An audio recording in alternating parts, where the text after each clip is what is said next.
Ito na yung conveyor namin guys na may report sa amin sa maintenance na nagkakaproblema, ayaw daw gumana. Yan kasi yung housing ng contactor guys, kasama ng push button na stop start.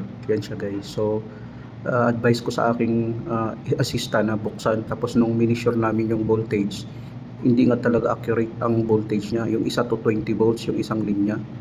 Tapos yung isang linya naman 380 volts. Kung makikita natin, 380 volts yan kung makikita natin.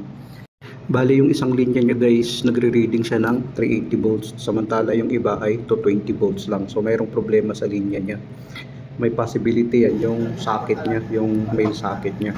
So ang advice ko sa aking assistant na tanggalin yung socket. Kung makikita natin 220 volts yung iba, yung isa naman 380 volts. So nung tinanggal sa socket guys, diyan nakita yung problema, yung sa male socket. Bali yung isa hindi nakakonekta. Yung isa na yan na mayroong arrow na yellow, putol, dapat dyan yan nakakonekta sa nakalagay yung arrow. Dyan sa dapat nakakonekta. So putol yung isang linya. Hindi talaga gagana yan pag mag single phase ang ating motor. Kaya advice ko sa aking assistant, tanggalin yan. Tapos i-splicing ba ulit. Ayan. Kung makikita natin, pinag-cut ko tapos ilagay ulit. Advice ko sa assistant ko na ilagay ulit. Kinating natin. Yan dapat guys, nakalagay ang 3-phase. 3-phase motor kasi yan, plus ground. Yun ang dapat, ang accurate na paglagay, lalo na sa mga baguhan.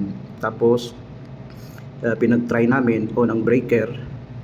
Ngayon, nung kinuna namin ng voltage, yung voltage niya accurate na 380 volts. Ganun ang proper guys, wag mo nang i-on kaagad. So bali ang voltage niya accurate na 380 volts na ang 3 line niya. So okay na yan. Ibig sabihin, okay na yun siya. Tapos ang susunod naman na gagawin natin dyan, kuna natin ang resistance. Nakasetting sa times 1 ng ating multimeter.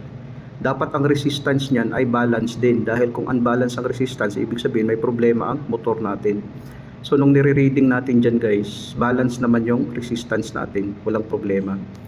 So ngayon, advice ko sa aking assistant na ikakobera na, tapos itry natin na ating pagganahin.